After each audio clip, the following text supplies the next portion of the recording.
Yo tout le monde, j'espère que vous allez bien.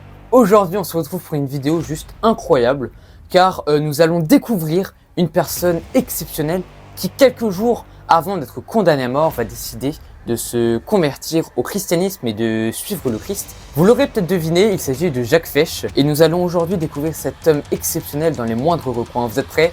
C'est parti!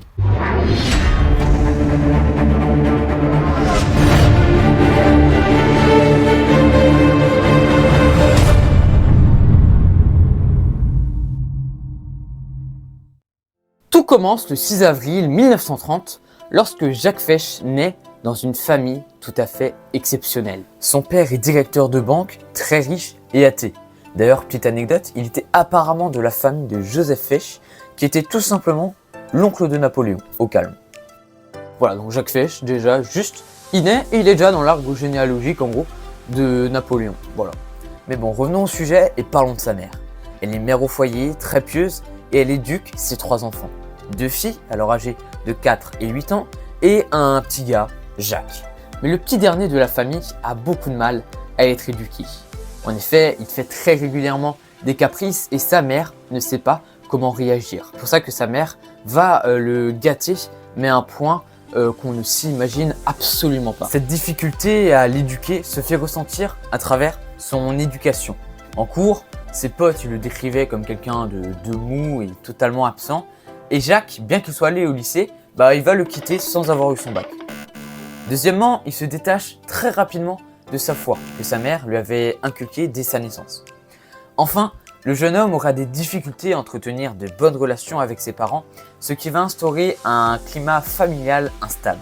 En gros, pour résumer, en 1947, Jacques Fesch quitte le lycée sans avoir le bac, n'a plus la foi et coupe les liens avec sa famille. Mais bon, plutôt bonne nouvelle pour lui, comme il s'en fout des cours, il préfère dépenser son temps à séduire des jeunes femmes. Ce qui va plutôt payer car il va se mettre en couple avec Pierrette et va se marier le 5 juin 1951 alors qu'il n'a que 21 ans. Seulement problème, sa fiancée est juive et ses parents eux sont antisémites. Donc forcément entre les deux, ça va pas trop matcher et ce qui devait arriver arriva, ils vont se séparer. Mais là intervient encore un problème, c'est que le père de Pierrette avait donné à Jacques un job tout simplement. Le problème étant que lorsqu'évidemment Pierrette et Jacques se sont séparés, son père l'a tout simplement licencié. Mais Jacques Fesch ne resta pas seul longtemps, car dès décembre 1953, il entame une nouvelle relation avec Thérèse. Ensemble, ils vont avoir un fils qui va être placé dans des familles d'accueil et qui ne sera jamais adopté. Pour résumer, Jacques Fesch, qui a donc déjà connu une enfance giga difficile, vient de perdre son fils et est désormais sans travail. Mais malgré tout ça, il ne se décourage pas et il n'a qu'une idée en tête, aller à Haïti. C'est pourquoi il demande à un chantier naval de La Rochelle la construction d'un voilier neuf. Mais bon, ne l'oublions pas, comme il n'a pas de job, il n'a pas d'argent. Mais comment gagner de l'argent sans travailler? Tout simplement en le volant. Donc il commande à un bureau de change une somme d'environ 50 000 € pour le lendemain. Mais là, encore un problème parmi tant d'autres, il va chez son père et lui prend son revolver. 25 février 1954, 17h40, 39 rue de Vivienne, Paris. Jacques Fesch entre dans le bâtiment accompagné de son complice Jacques Robe. Mais là, écoutez, encore un problème, on n'est plus à ça près. Qu'est-ce qui se passe? Jacques n'avait pas prévenu son pote qu'il allait à un braquage. Ouais, comment ça va ça? T'es chaud, on va au bureau de change histoire d'aller retirer un peu d'argent? Ouais, vas-y, quand tu veux. Ouais, moi ça me va. Ok, nickel. Seulement voilà, Jacques Robe, donc son pote, il commence à réaliser au fur et à mesure qu'il y a un problème. C'est pour cela qu'il sort du bâtiment et qu'il va très vite rejoindre un agent en lui disant « Vite, mon ami est en train de faire une grande bêtise ». Voilà, donc l'agent, il rentre dans le bâtiment, il se fight avec Jacques Fesch et là, il y a un problème, c'est que son flingue, il tombe à terre et en le ramassant, il tire accidentellement sur la main de l'agent. Donc l'agent, il tombe, il est blessé et Jacques Fesch s'enfuit avec l'argent. Mais l'histoire ne s'arrête toujours pas là. En effet, le voleur se réfugie au 5e étage d'un immeuble. Là, il y reste un bon bout de temps et une fois qu'il s'est calmé, il décide de redescendre du bâtiment. Mais là, évidemment, encore un problème pour lui, puisque le concierge de l'immeuble l'avait vu entrer dans le bâtiment et avait donc prévenu qui? La police. Et donc là, deuxième fight. La police voit Jacques Fesch, ils veulent forcément l'arrêter, et Jacques Fesch là, il est pas fou, hein, il voit toute une armée de police en face de lui, donc il trace, il cavale, il s'enfuit. Et là, juste avant de partir, il se retourne et pam pam, il tire 2 coups sur un policier et l'un est touché au cœur et meurt sur le coup. Seulement, Jacques Fesch, il est trop chaud. Il arrive à partir. Il arrive tout simplement à semer la police, mais il continue et dans sa course, il blesse encore une autre personne avant de se faire maîtriser par un homme, Georges Plissier. Donc Jacques Fesch, il se fait rattraper par la police qui était 5 km derrière et il l'emmène directement au poste de police où Jacques Fesch reconnaît immédiatement le mal qu'il a fait, mais en revanche, il n'exprime aucune culpabilité. 25 février 1954 au soir.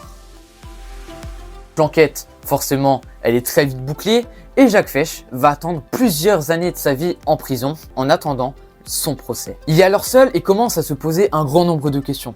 C'est pour cela notamment qu'il va commencer à lire un grand nombre de bouquins.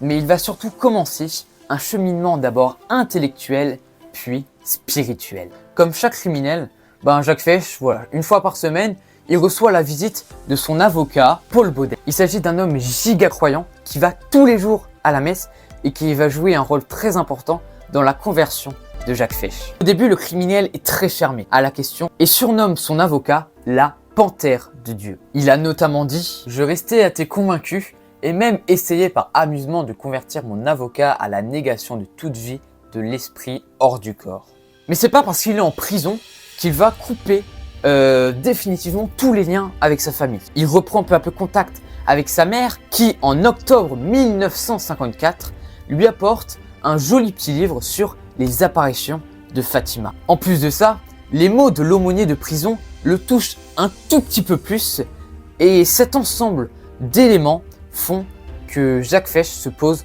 de plus en plus de questions. C'est pourquoi il affirme « Petit à petit, j'ai été amené à réviser mes conceptions.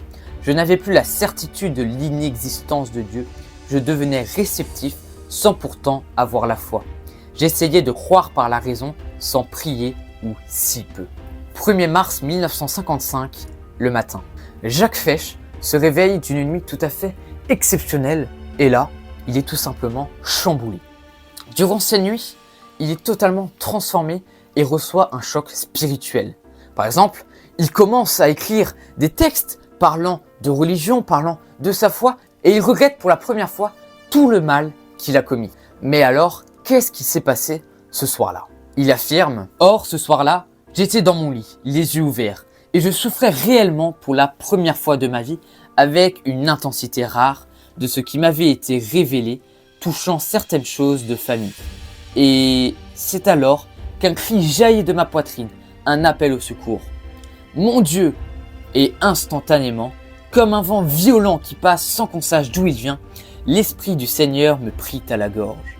Ce n'est pas une image, on a réellement la sensation que la gorge se resserre et qu'un esprit rentre en soi, trop fort pour l'enveloppe qui le reçoit. C'est une impression de force infinie et de douceur qu'on ne pourrait supporter trop longtemps. Et à partir de ce moment-là, j'ai cru avec une conviction inébranlable qui ne m'a pas quitté. Depuis, tout me semblait facilité, chaleur et lumière. Ainsi, la vie de Jacques Fesch change totalement. L'enfant de Dieu va à présent tous les jours à la messe, il prie régulièrement et se construit peu à peu une culture religieuse. Il ne craint plus les épreuves, notamment l'épreuve la plus stressante certainement pour tous les criminels, celle de son procès qui approche très vite. Il affirme « Je vais mourir, petite fille. Et ceci est une longue agonie lucide et froide. Dans 2 mois, je serai mort puisque le recours en grâce doit être présenté fin septembre. Se faire des illusions sur son issue, j'en ai passé le stade. Je sais qu'il ne peut être que refusé.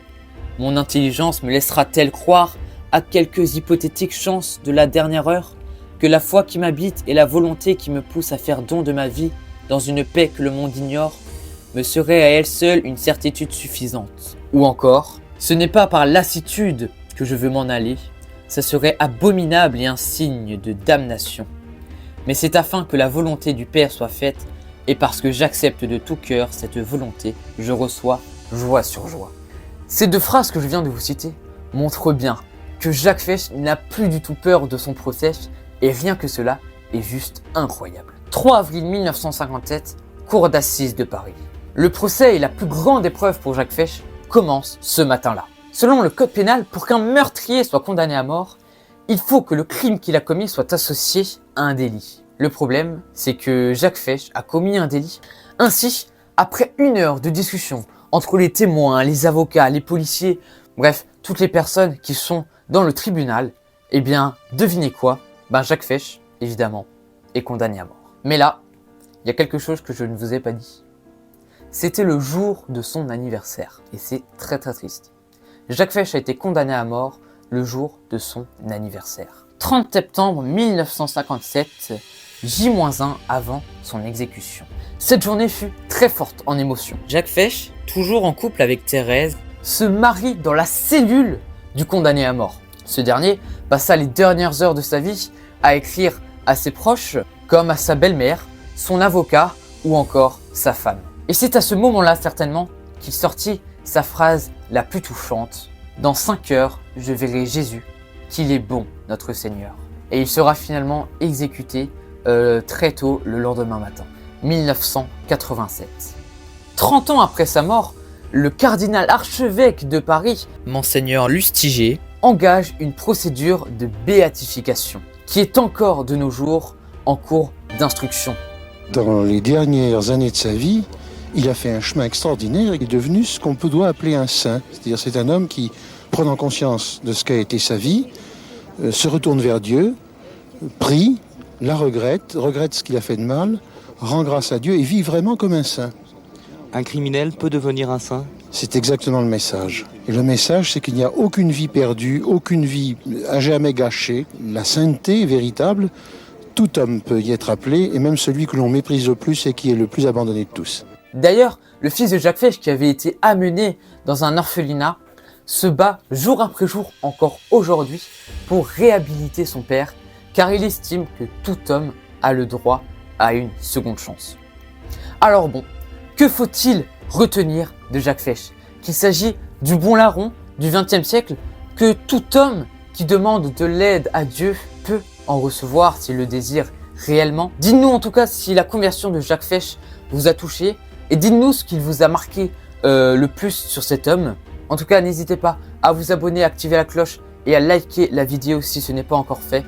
Et nous, on vous laisse sur ces 2 mots qui sont certainement les plus importants. Vive Jésus!